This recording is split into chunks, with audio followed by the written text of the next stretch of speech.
Hello everyone, हम बात कर रहे हैं गुरुकुल सिस्टम की। Gurukul is equal to education, personality plus life skill. और गुरुकुल सिस्टम की विशेषताएं क्या हैं, इस पर हम पूर्व में बात कर चुके हैं। चलिए अपनी बात को आगे बढ़ाते हैं।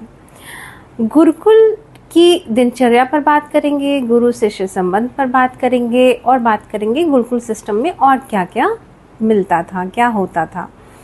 गुरुकुल में क्या दी जाती थी? एजुकेशन दी जाती थी। 5 या 6 वर्ष के बालक से लेकर के 10 वर्ष तक का बालक उपनयन संस्कार के पश्चात यहाँ आकर के वेदारंभ के थ्रू अपनी शिक्षा प्रारंभ करता था और उसे वेदों का ज्ञान प्रदान किया जाता था। यहाँ पर जो ज्ञान मिल रहा है, जो नॉलेज मिल रहा है, जो एजुकेशन दी जा रही है गुरुकुल सिस्टम में, यदि हम थोड़ी सी उस पर बात करें तो मोटे तौर पर पहले समझते हैं एजुकेशन को कि एजुकेशन का मीन्स क्या है। यहाँ पर एजुकेशन जो कि इंफॉर्मेशन के थ्रू दी जा रही है ट्रांसफॉर्मेशन के लिए। किसका ट्रांसफॉर्मेशन हो रहा है? बालक के व्यक्तित्व का बदलाव हो रहा है। ठीक है, बदलाव कैसा हो रहा है? चारित्रिक बदलाव हो रहा है, सामाजिक बदलाव हो रहा है, आर्थिक बदलाव हो रहा है, धार्मिक बदलाव हो रहा है, राजनीतिक बदलाव हो रहा है।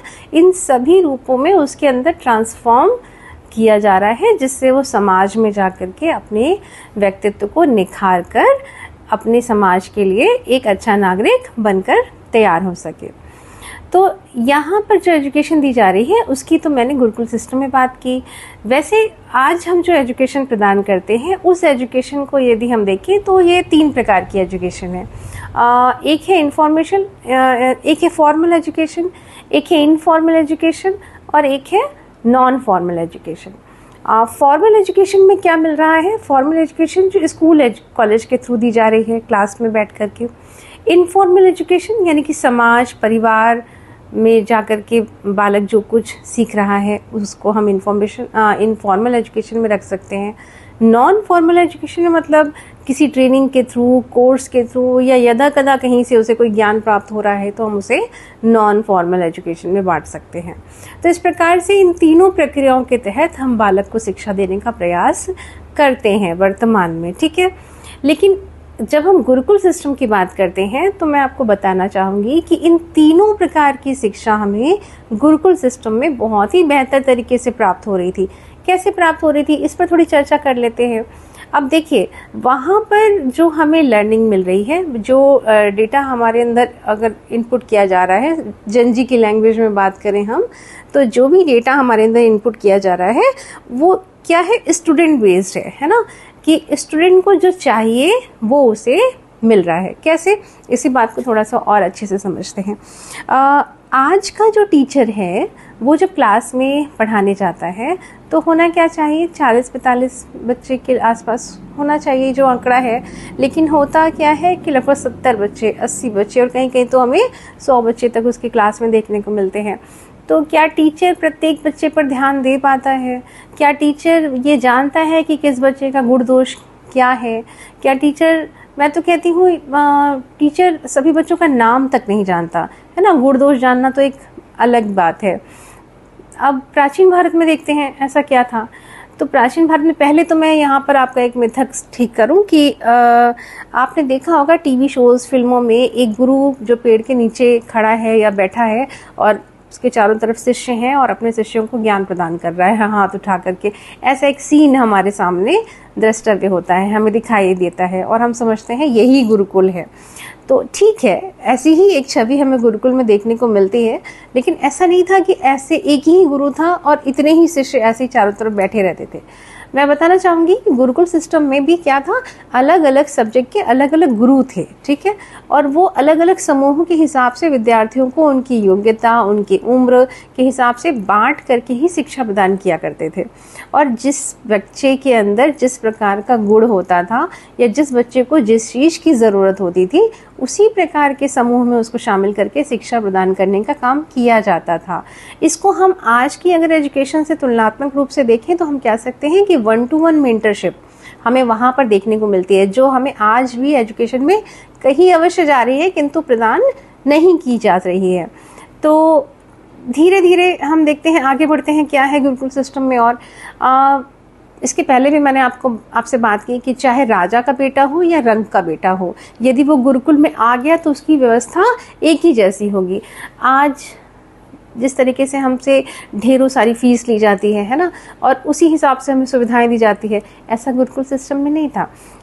जो भी बालक कहीं से भी आ रहा है, उसका बैकग्राउंड कैसा भी है, वो एक बार जब गुरुकुल में प्रवेश करता है तो उसकी दिनचर्या वैसी ही होगी जैसी सभी की है सामूहिक रूप से। दिनचर्या की बात करें थोड़ी सी यहाँ पर, तो हमें देखने को मिलता है प्रातः काल उठता है, ठीक है, स्नान ध्यान इत्यादि करता है बालक, उसके पश्चात वो अध्ययन अध्यापन करता है। सेवा का कार्य भी इसी में करता है, जंगल जाना, लकड़ी लाना, पानी की व्यवस्था करना, खान पान की व्यवस्था करना, ठीक है। इसके साथ मध्याह्न में अध्ययन अध्यापन करना, गुरु के साथ शास्त्रार्थ करना, सायंकाल वंदन करना, ठीक है।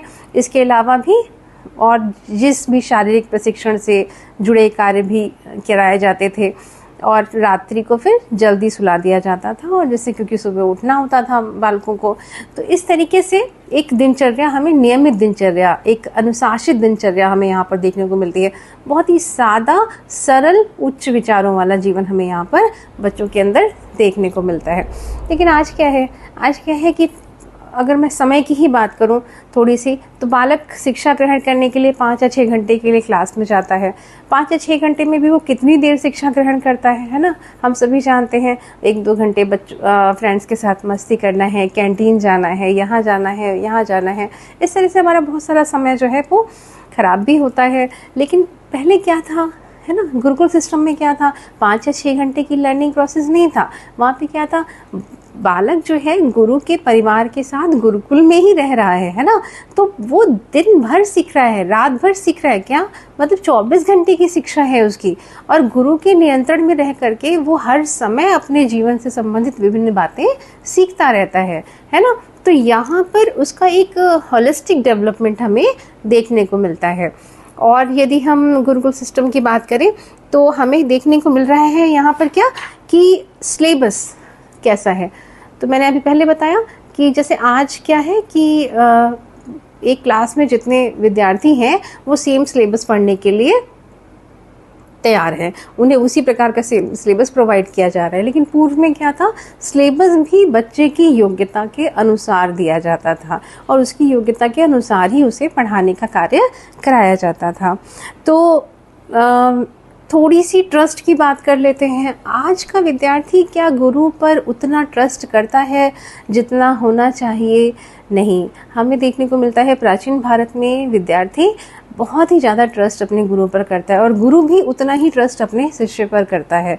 ये ट्रस्ट क्या है? ये ट्रस्ट ये डेवलप करना पड़ता है। ये कैसे डेवलप होता है? ये सिर्फ फीस, मार्क्स और पास आउट होने तक की जंग नहीं है, ठीक है। यहाँ पर क्या है कि उसका वो पूरा होलिस्टिक डेवलपमेंट की बात हो रही है। वो समाज में जाकर एक योग्य नागरिक बनकर तैयार हो, इसके लिए गुरु अपना पूरा प्रयास करता है, अपना पूरा जीवन दान में दे देता है, ठीक है। रियल लाइफ से उसका तादात्म्य स्थापित करने का प्रयास किया जाता है, ठीक। यहाँ पर प्रयास किया जाता है कि बालक जब समाज में जाए तो वह अपने संस्कारों से उस समाज को इतना प्रगतिशील बना दे, इतना विकास करे उसका, कि वह आगे चल करके समाज में बहुत ही बेहतर जीवन व्यतीत कर सके और समाज में एक बेहतर रोल अदा कर सके। तो यहाँ पर शिक्षा का जो मूल उद्देश्य है, मानवता या शिक्षा के जो मूल उद्देश्य हैं, रियल लाइफ के लिए तैयार करना बालक को, वो हमें यहाँ पर देखने को मिलता है गुरुकुल सिस्टम में।